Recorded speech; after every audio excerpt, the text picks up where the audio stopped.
Hey. Hi, Hi. Can you hear me okay? Can you see me okay? I can. How about you? Yeah, I can see you. I can hear you. How are you today? I'm good. How are you? I'm good. Excited. Been excited all day. Me too. I've been ready for this. This is going to be a great Yeah, conversation. it's gonna be an amazing conversation. It's a conversation that that we need to have, that we're not having enough of. And Absolutely. with everything that's been going on lately, yeah, it's actually the best time to be having these types of conversations. Should we just give it a few seconds, wait for people Sure. to come in. Hi guys, Hi, once again. Vanessa. Thank you for joining us.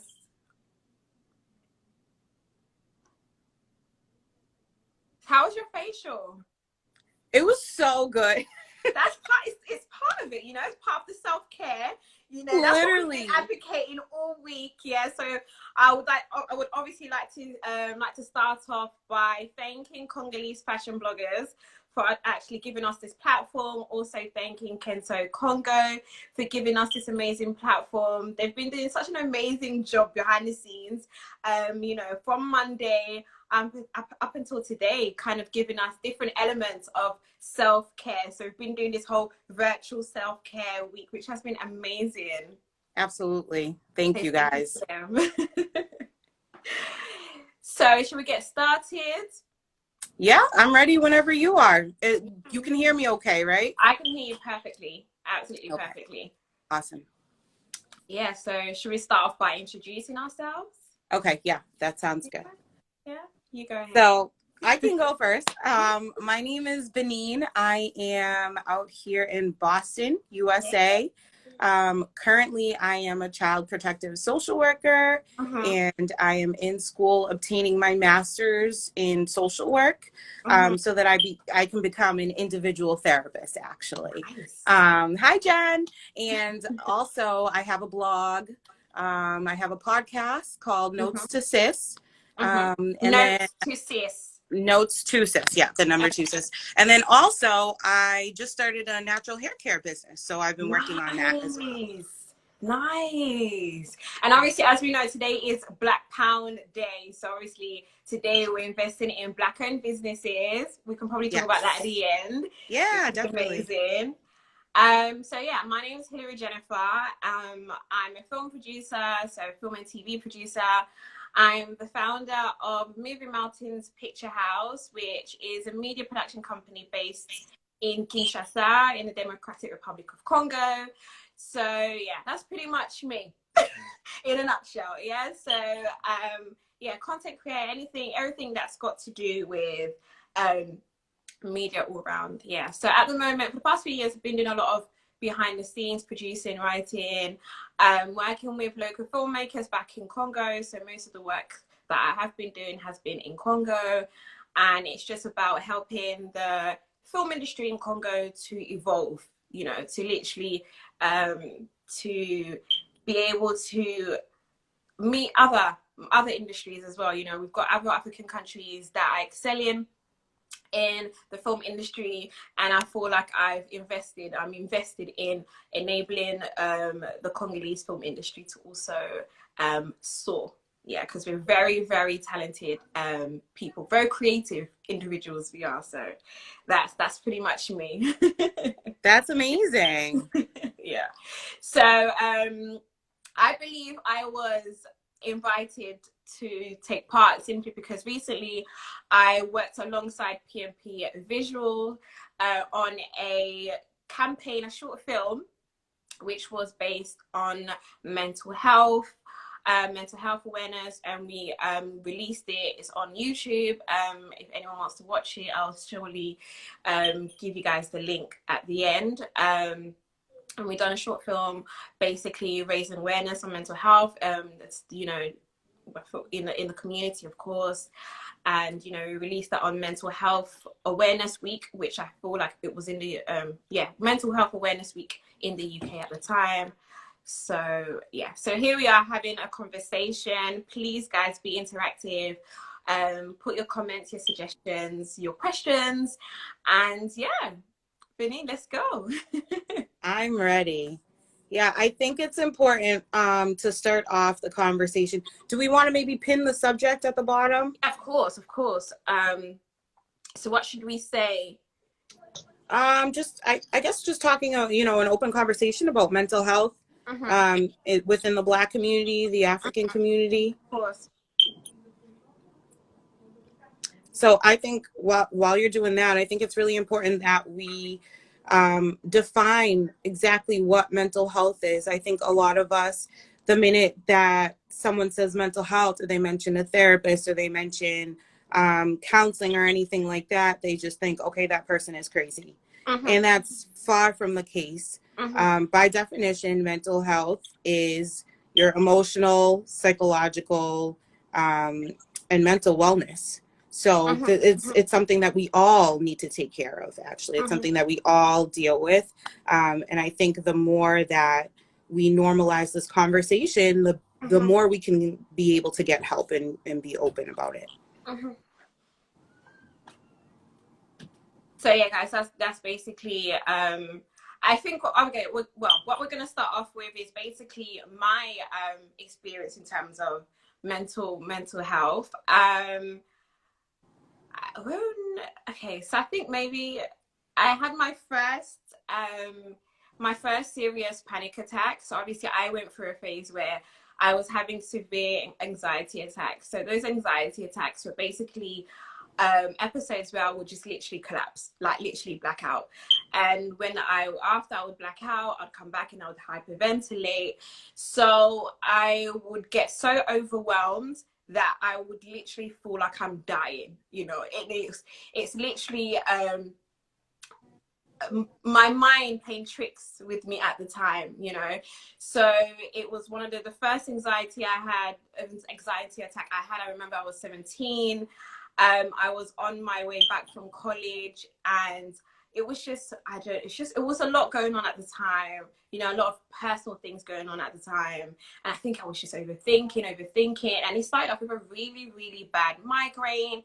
And the next minute, I was on the floor. The ambulance had been called, and obviously, as I came back around, and they were getting me to calm myself down, as obviously I was hyperventilating, and I was trying to, I couldn't breathe. I was so overwhelmed, and the lady was just like, "Oh, you're having a panic attack," and I was like, "What? A panic attack? Like, what's going on?" And then obviously my family found out that he collapsed and blah blah blah, and obviously coming from a Congolese background, it was first of all, it was Azobela Maladi Andeke. So Maladi Andeke for them was like epilepsy, but obviously it wasn't epilepsy. It was just obviously anxiety attacks. And others was like, it's spiritual. You need to pray about it. They weren't understanding the concept of me just being, very anxious, me being very stressed at the time, me being very depressed at the time. And it was just about making sure that I was able to overcome that anxiety, and obviously my mind was so dark at the time, and I was consumed and overwhelmed with dark thoughts at the time. So, that was kind of my experience with it. It was a very, very horrible time, very confusing time for me, because I just felt like everyone around me didn't understand, and it becomes even more frustrating when you don't understand yourself. I didn't have anyone at the time that could point me in the right direction to go and see a therapist, or I didn't have someone that could actually tell me, no, Hillary, this is okay. Other people go through it. Right now you're just overwhelmed with life. You're overwhelmed with these, different circumstances, different situations. And it doesn't mean that you are crazy. It doesn't mean that you are demon possessed. It doesn't mean that you're possessed with evil spirits. And obviously, I was very integrated at the church at the time. I remember I had an episode outside of church. Did they not rush me back in and do deliverance and pray out the spirit of death? And it was all sorts, and it was very, very, very overwhelming, very dark, very, very dark time for me. And I was having panic attacks, for a good few years, up until like 21. So I remember my last panic attack was actually in Congo. So at the time, I had just produced my first short film, Kindoki Those That Know, and we were organising a premiere in Kinshasa, and obviously I was literally coordinating the whole event. It was up and down. I wasn't eating. I was stressed. Raising money for the event, finding this, doing this, and literally the day before the event, I just collapsed, and I was literally, it was one of those ones where, like, after that time, or after that particular panic attack, which was my last, I literally had to have a conversation with myself where I looked around people around me in Congo, and I was just like, I've overwhelmed myself with these dark thoughts of how rubbish my life was, or how, I wasn't doing well, and I had to kind of look around and be like, no, I'm actually so blessed. Like, there's people around me that are actually far worse off than me.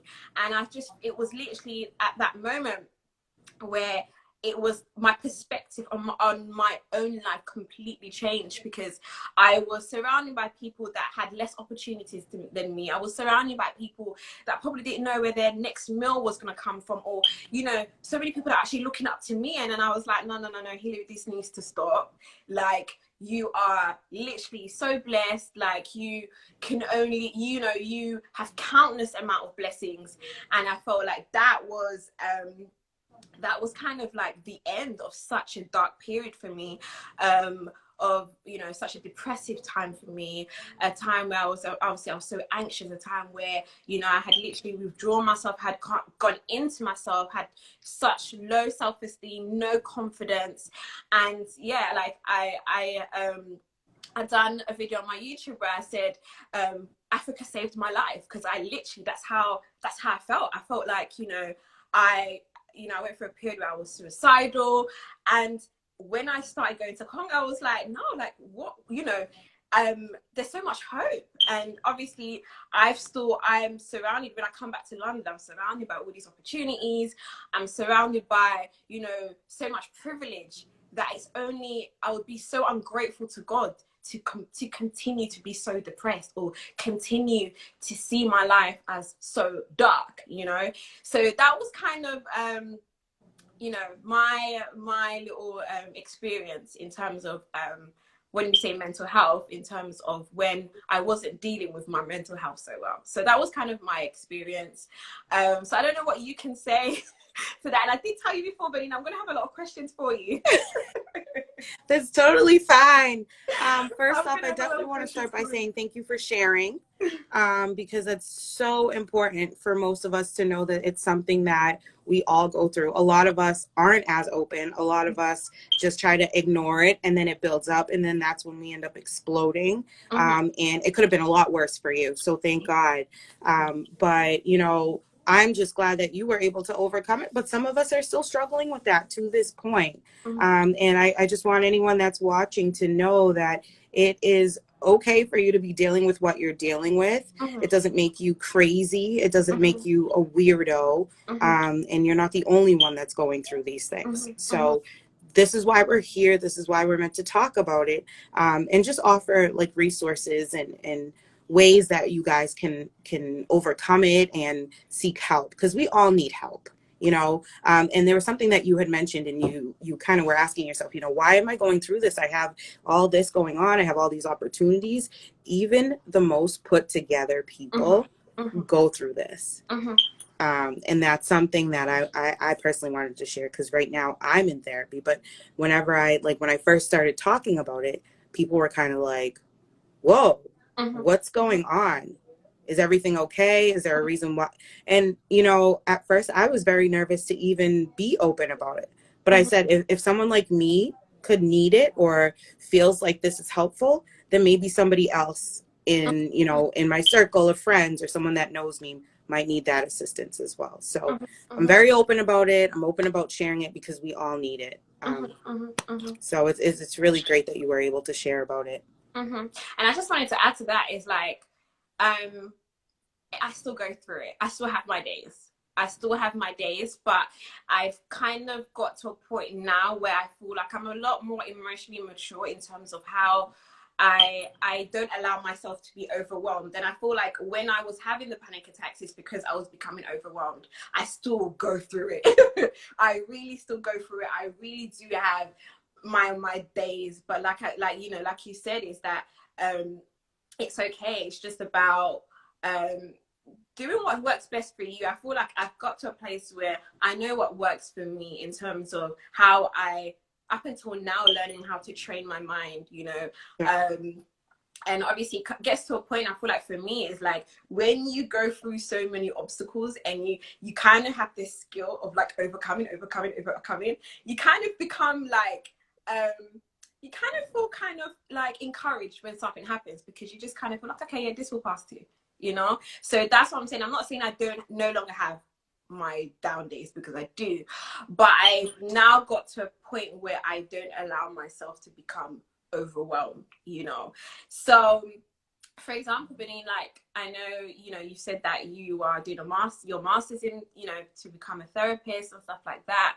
So I just kind of wanted to ask you, like, you know, a few questions in terms of, you know, you being the expert here.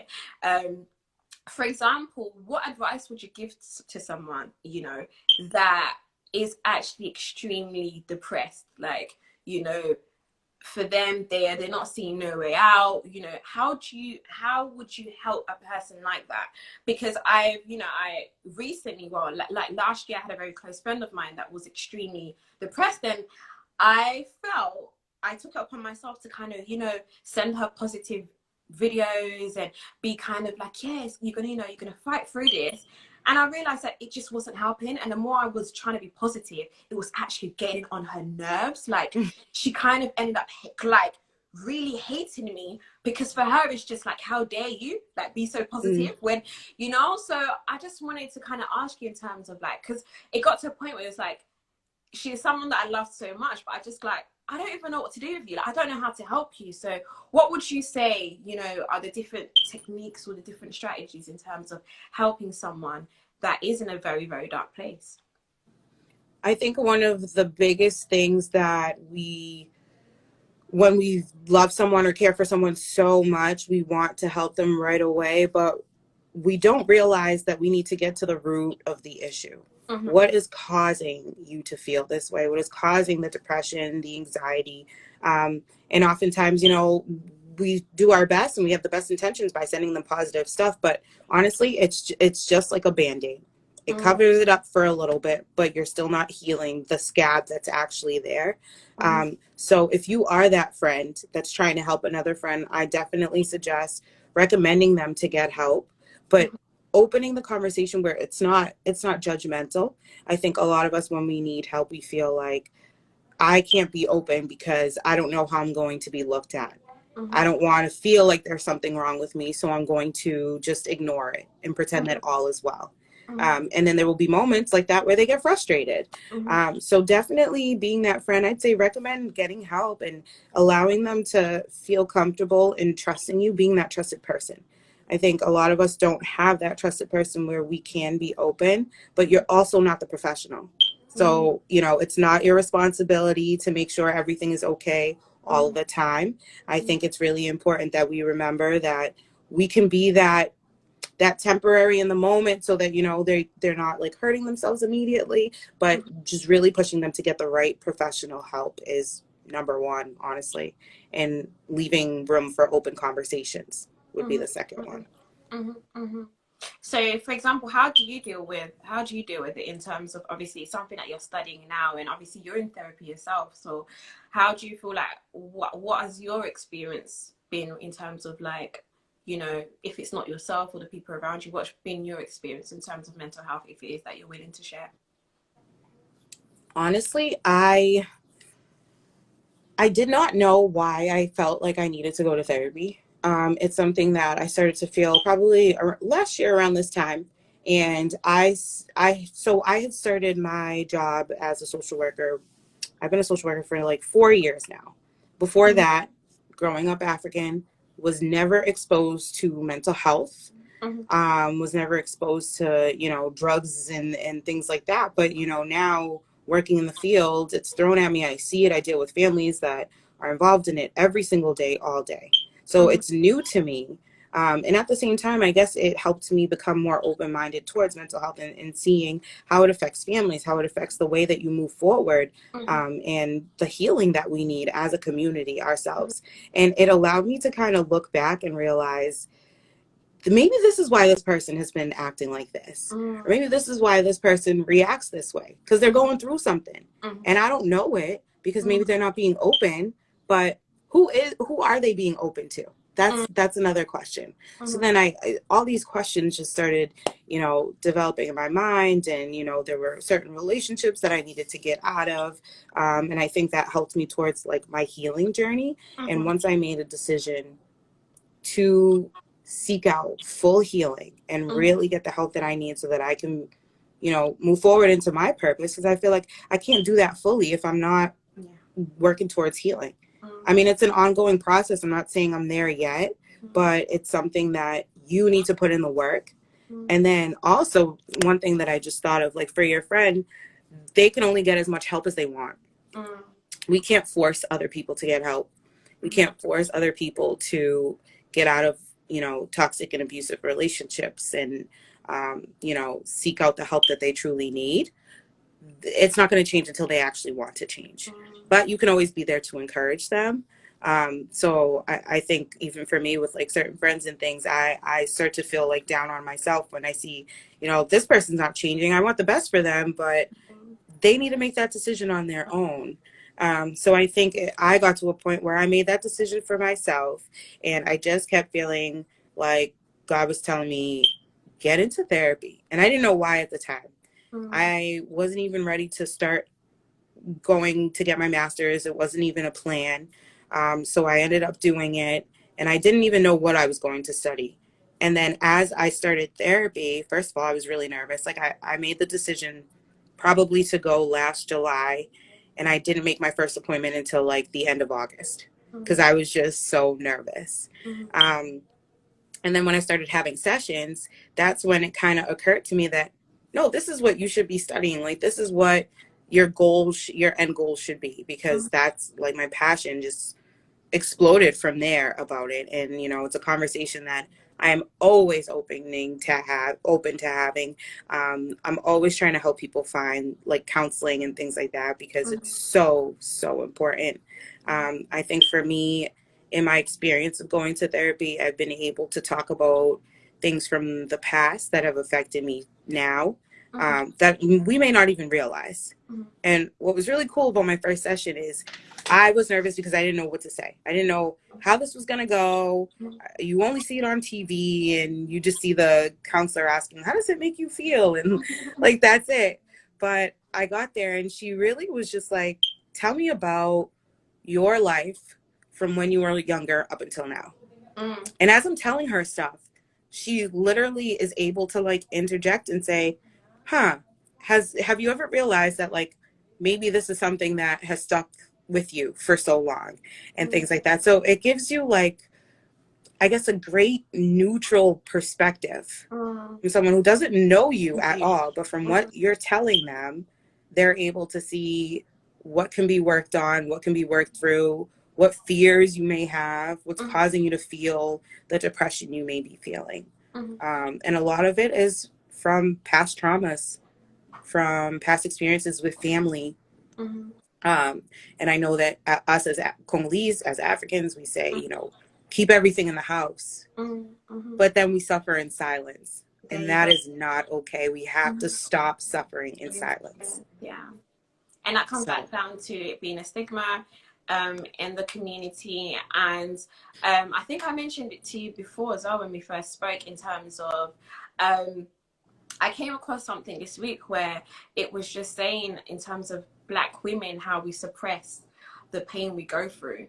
And I kind of it kind of triggered me because I realized that I think I'm like that too in terms of like like I shared earlier is obviously I was someone that went from one side of the spectrum to the other, so from a person to that was extremely being overwhelmed to someone that kind of just numbs the pain completely. So now I'm kind of within like a conflict within myself, as in like, okay, how do I deal with this in terms of, one, not being overwhelmed, but two, not completely numbing out the pain in terms of completely suppressing it and, you know, feeling like you actually have to soldier through everything, or, you know, you have to Mm-hmm. kind of boss through everything, or kind of like be strong, you know. And sometimes it's like, sometimes you just don't want to be strong no more. Sometimes you want to go inside yourself. Sometimes you want to just, you know, be sad. And then sometimes it's like you don't want to be too sad. And, you know, so in terms of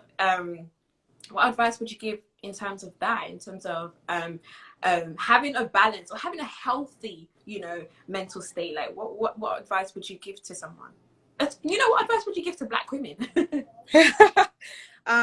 Number one, and I have been fighting for this more recently, is it is okay to be vulnerable. I think when we hear vulnerability, we think of weakness automatically. You are not weak because you are being vulnerable. You're just showing that I'm human and I'm normal and I go through things and I'm not the only person that's going through this stuff, but I'm strong enough. Actually, being vulnerable is being strong enough to admit that you are going through something and that you need help. Um, and I think, you know, as Black women, I don't know about you, like as an influencer, I feel like there's even more pressure to be perfect. Make sure everything, your makeup is done completely, your hair is always done, you get the best pictures, and the lighting has to be right. And for me, sometimes I will say I have to keep it real with you. I am exhausted. I did not sleep last night. Or, you know, just showing people that you're a real human at the end of the day. So I think for us as Black women, it's really important that we start being more vulnerable and not thinking that it's a weakness, but using it as a strength to be able to get help that we need. Because once you, I guess once you self-reflect and you're able to internalize and say, hey, there's something that's not working just right in my life right now. And it could be from that relationship that I was in a year ago. It could be from losing a really important family member when I was younger. Let me work on it. That is when your life literally shifts completely.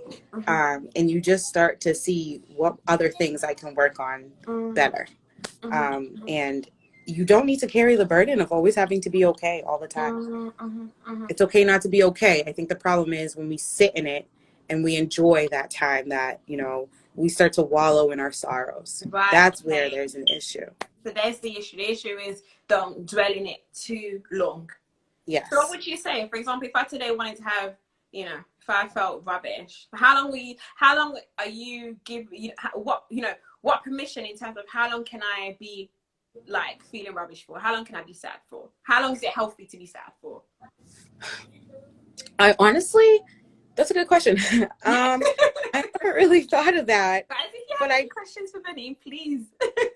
Yeah, absolutely. I think it's more in terms of the minute you realize that you're feeling a certain way and you need to start looking for a solution and working towards that solution.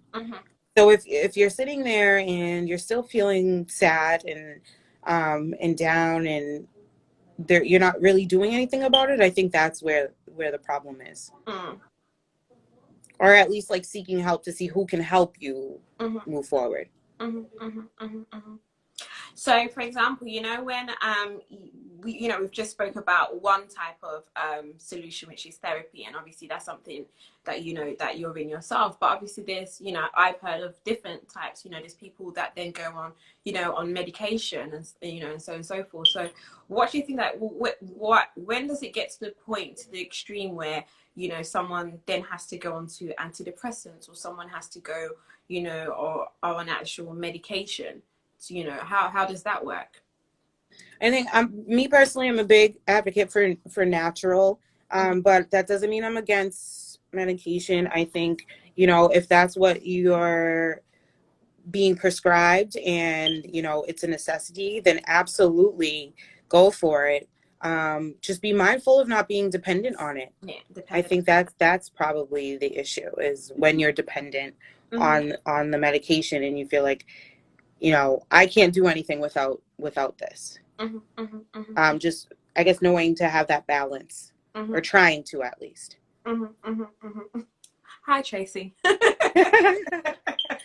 um, so yeah, you know, for me, I think it's so important, just to know that you're not alone. You know, there's so many of us that are, you know, are going through it on a day-to-day basis. So for example, Benin, you know, what other resources out there, you know, for, you know, especially for us Black women, Congolese women, um that if it is, for example, you want a space where you're not going to be judged, or you're not going to tell, you know, you're not going to have someone that's going to tell you that you're crazy. You're not going to have someone that's tell you that you're possessed by evil spirits, or you're not going to have someone that's telling you that, you know, it's, you know, witchcraft or family and all of that.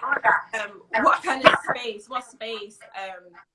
You know, would you advise people? What resources are out there, you know, where you can get the right help, the professional help? Hmm.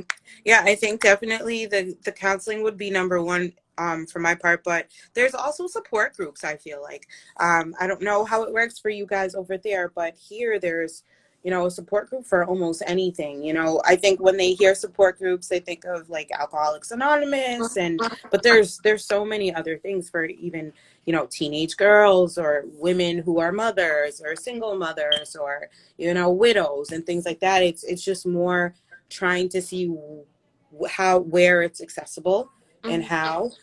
I know that a lot of stuff are posted like on the internet. I Mm-hmm. think one the best website, this is like my favorite website, it's called psychologytoday.com, Mm-hmm.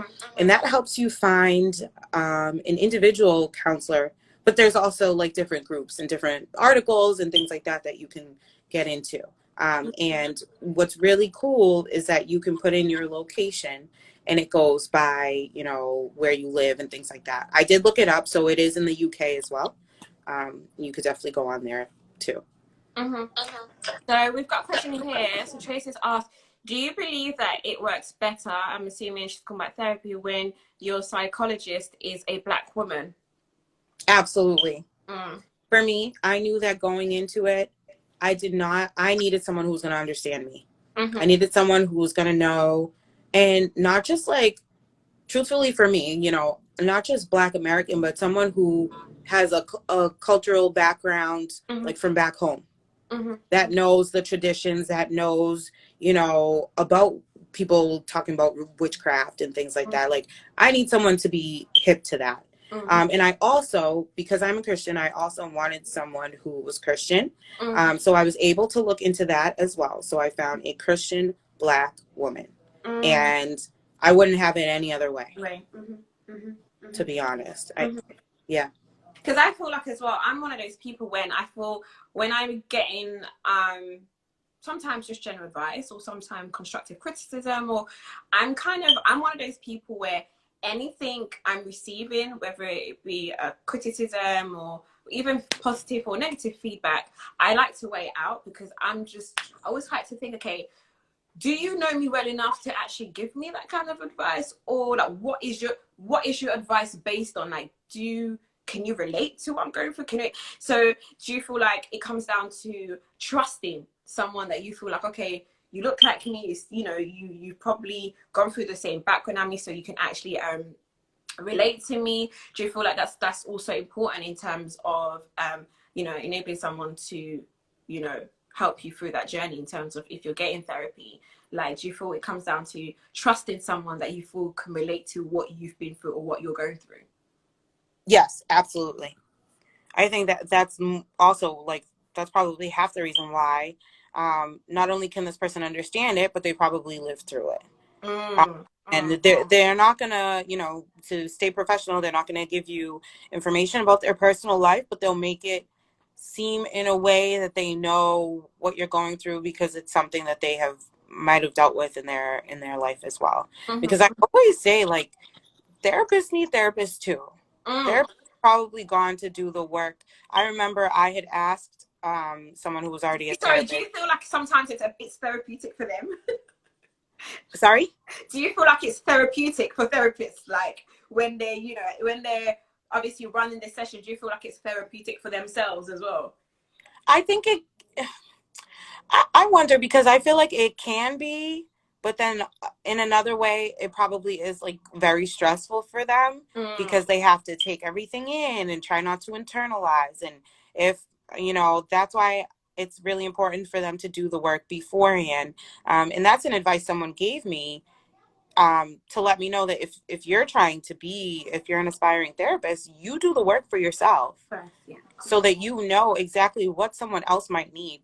You Mm-hmm. learn everything in the books, but that doesn't necessarily give you, how there's like book smart and street smart. You Mm-hmm. need a little bit of both. It's Mm-hmm. real life experiences. 100%. Yeah. Mm-hmm. Mm-hmm. Because if someone's coming to you with a whole different scenario that you haven't, learned you haven't really learned in terms of the theory, sometimes it is like you need to have, if you haven't gone through it yourself, you need to know someone that's probably gone through it themselves, or if it is that you haven't lost your husband, but at least you can relate to someone, someone that's lost their husband or something like that. So I feel like overall, what you said just made sense in terms of just being Hmm. street smart as well, in terms of just having life experience as well. Right. So, Yeah, definitely. so that's important. Has anyone else got any questions? Okay. Vanessa says, do you think that there are things passed down from our parents because of what they went through? Oh my gosh. Yes. Mm, Yes. So much. mm, And I don't think we realize it until we are in our mid-20s. Um, and I laugh because it's something that I've dealt with as well. You start to realize, I don't know if you've ever had those moments where you're like, oh my gosh, I'm becoming my mom or I'm becoming my yeah, dad. yeah, yeah, Um, yeah. and not to say, they're human too, and they raised you, but Mm-hmm. they're also people that were trying to navigate through life. 100%. And though we may have a lot of amazing traits from them, your parents may have been or are hardworking and loving and caring, but then there's also certain things that they probably never dealt with Mm-hmm. because they're from an older generation. Mm-hmm. And it gets passed down to you when you're living life this way, Mm-hmm. thinking it's normal, but in reality, it's like, wait, I only did it because that's all I've ever seen my parents do. Mm-hmm. And that's all I know. Mm-hmm. That's all I know. Mm-hmm. Mm-hmm. Mm-hmm. Then you start to see in a different light that this could be handled this way, maybe. Mm-hmm. And then you're like, wait a minute. You have that insight. I think the older we get is the more, when we become our own person, is Mm-hmm. when we realize a lot of the things that we learn to do as adults came from our parents, and 100%. it's not always going to be the most positive things. Mm, mm, mm, mm. So, but I think it comes down to, and I'm a big advocate of self-evaluation, evaluating what traits you may be thinking that are maybe a little bit toxic, and then unlearning, then going through a process of unlearning and doing a conscious effort. And obviously, now that I'm a mother, it's only recently, and I had my sister that was just like, you're just like mom. Like, I was like, what? I was like, whoa. Like, I thought it's obviously like, not that my mother's a bad woman, but I was just like, whoa. Like, Yeah. in terms of how I want to now, in terms of how I want the structure I want for my family is completely different to the structure that I had grown up, and simply because of how I felt like, the huge effect it had on me. And it's one of those, there's so many things that I don't want my children to go through what I went through. So for me, when my sister said that, she didn't say you're just like mom, but she said that you have traits like mom. I was like, honey, I need to work on that. And, Mm-hmm. it was one of those ones where it was feedback that I really took on board. And then I started to kind of like evaluate my mood. So when I was around my son, there were certain things I'd be like, okay, Hillary, no, not that. Try and do this. And then now when I deal with my son, there'll be certain things that it's a conscious effort, So it's literally one of those things where I'm now trying to unlearn, and it's hard. Like, I'm in my late 20s, like, I'm 27, nearly turning 28 now. So imagine being a certain way for 27, nearly 28 years, and now it's trying to undo that and unlearn that, and all of these things. But like like I said, it's a really a conscious decision, and it's a conscious Right. effort that you're literally doing every single day. And it's also being patient with yourself as well. So Yeah, absolutely. I think we got some questions here. questions. Okay, How so do you start the conversation about mental health with your African parents? How do you explain that to them? mm, That is a good that's question. a good one. Truthfully, I think you need to go into it knowing that they may not be the most open, but may that not affect your decision um, for you getting help. And if it's you trying to talk to them about them needing to get help, just continue to be encouraging. Be that example. You get the help first and talk about it and say, wow, this is really helping me. This is something that I need to, that I feel like a lot of us need to go through as a family. I think for me, I'm struggling with how to answer that because my mom was actually really open. And she totally gets it. And she's like, yes, absolutely. So it's really cool to have that African parent who understands the issue with generational curses and just how mental health can affect the way that we act. But not a lot of our parents are that open. Like, if I share my own experience, it was with me, with my parents, or it was out of the question. It was, I don't know until now if it's one of those ones where, for example, if with my mother, she was never open to speak about it. Maybe, I don't know, maybe it was because she felt guilty, or maybe it was guilt, or, so what I then decided to do was, this may sound a bit extreme, but you have to do what, for me, I then took a conscious decision, as in, like, my peace is number one, is priority. Now I have to surround myself with people that understand and are literally not adding to my trauma, but actually, adding to my peace. So what Mm-hmm. I do is, like, I'm an adult now. I'm now at a point in my life where I'm starting my own life. I'm starting my own family, and I can't continue to carry the burden of my parents and what they had done and what they decided to do or what they decided to not do and what they decide to understand and what they decide not to understand.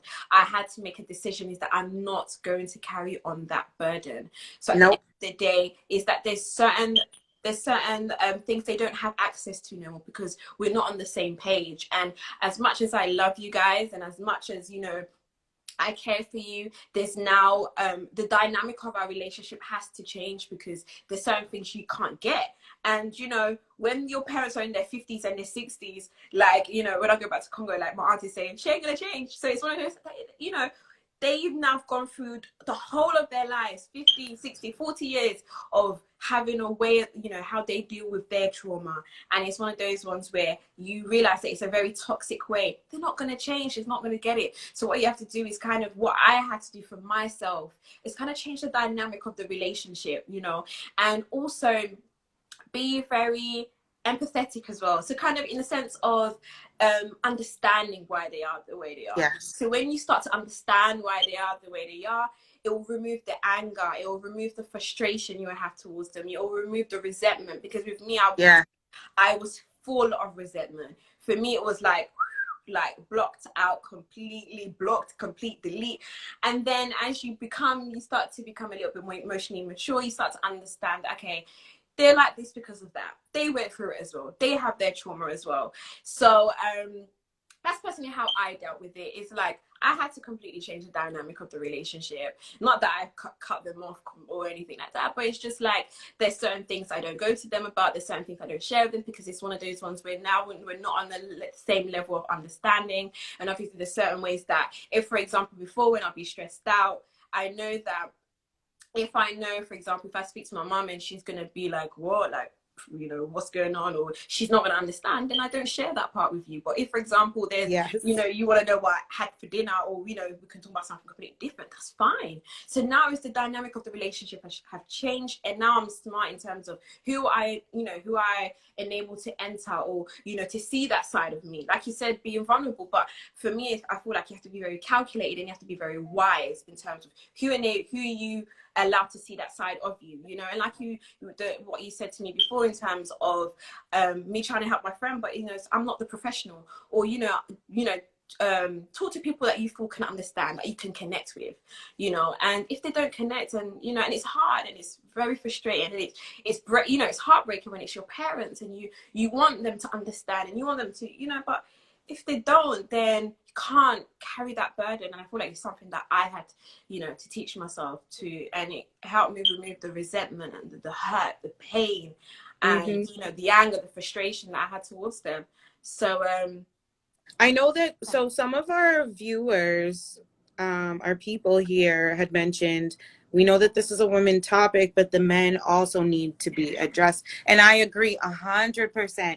Like when Hillary and I were speaking earlier about Black women feeling the need to always look strong and be strong and hold it together all the time, the same goes for men.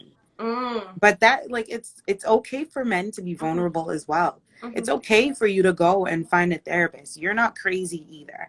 So for all my men that are watching that have been on the fence about going to therapy, about getting help, about being more open, please, this is your sign to go and get that help. It is okay, and you will be a better person because of the help that you get. You don't want to repeat the cycle. Maybe it's a cycle that has been passed down to you from your parents, from your grandparents. You don't want your children to have that. So it stops with you. Break that. So this is your encouragement. If no one's ever told you, I'm telling you right now, if you are a man, even and for all my women as well, please go get the help that you need. Okay. And also, the women, for example, if it is that you have men in your life that, you know, need the help, be very encouraging. You know, I have a particular man in my life that needs it, needs it a lot. And, you know, it's very, like I said, also, you know, having the people around you, knowing that, being understanding that, okay, they're behaving like this because they're going through it, you know, and being patient with people as well. Is that once upon a time you needed someone to be patient with you, so True. also being patient, and sometimes we need extra patience with the men in our lives, and especially in our community as well, you know. Be very encouraging, ladies, to, you know, the men in your lives, your brother, your partners, you know, to, you know, seek that help, because they definitely need it as well. Definitely. I think you touched on a great point about being patient and being empathetic and open. But sometimes also, this is such a, you know, a huge topic that we could go on and on for, honestly. But I think also we get caught up as the women to stay because we're so understanding, to stay because, you know, we don't want to be the ones that leave them, or we want to be the ones, the saviors, pretty much. So most of us women have the savior complex that if we stay with the men, you know, they'll be fixed. We just want to fix them. We want to be the person that pushes them towards that help. That's not your responsibility either. So basically, like, even for, if just to even just top, like, touch on something so personal for me, I didn't stay because I understood that this is not my fight, you know.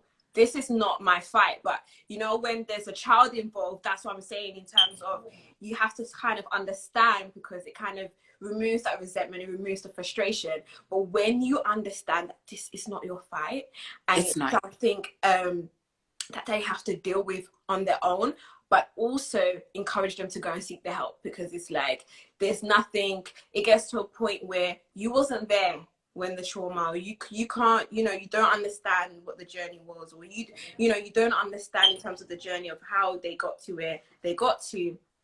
But you know, I second that. Like, I am a strong advocate of, you know, sometimes women, we feel like we can come and be mummy, or come and be superwoman, and doing all these things, doing all these backflips, trying to think that, yeah, if you help them, and you know, that it's make them love you more or value you more. No, it's their fight, you know. Let them do their fight, you know. So that was, yeah, very important. So yeah, guys, don't misunderstand me when I said being patient. Don't be a fool. If that's the word, don't. Absolutely. don't. Yeah. And Because it's it hard. stunts our own growth. You start to lose yourself because you're so Yeah. focused on helping the other person, and then you don't realize that you need the help Mhm, either. mhm, And, you know, mhm, there's just so much suffering in silence in our community mhm, as men, as women, mhm, separately. mhm. But, you know, we need to love each other more, and loving each other more means helping each other heal. Mm. And if there's ever a time for us to be healing, it is right now Right now. with everything that is going on.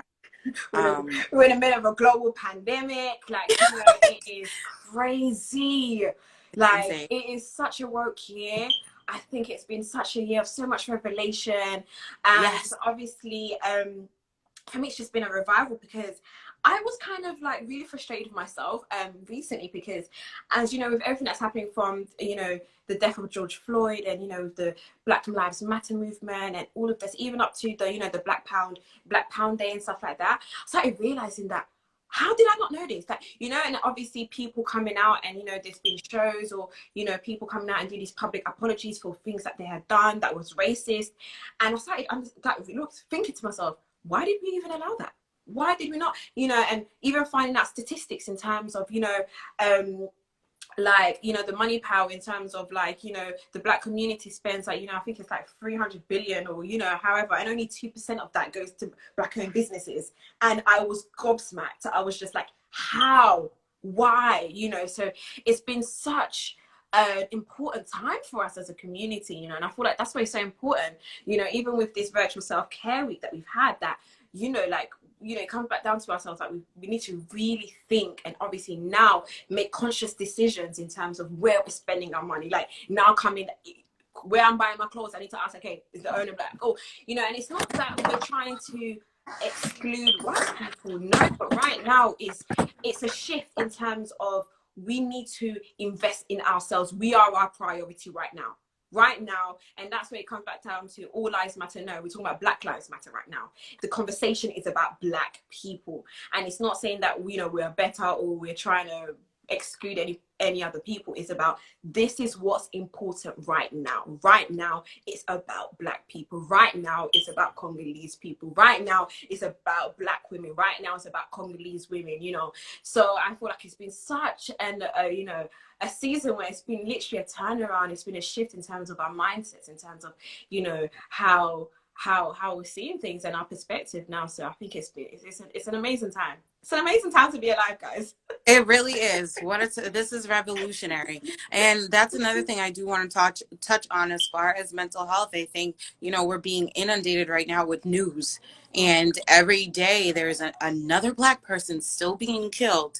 And, you know, we're not seeing any change. And these people are getting released from jail after they're being imprisoned, or nothing is happening to them. So it's so much to take in. There's so much anger, and there's so much bitterness, and it's okay to feel that way. It's okay to feel what you're feeling right now, the rage that you're feeling, but just knowing that we need to take a break sometimes from social media. We need to take a break from the news, just for your own peace of mind, for your own mental health. You don't want it to overwhelm you to the point where you don't know how to function anymore because you're so filled with anger and bitterness.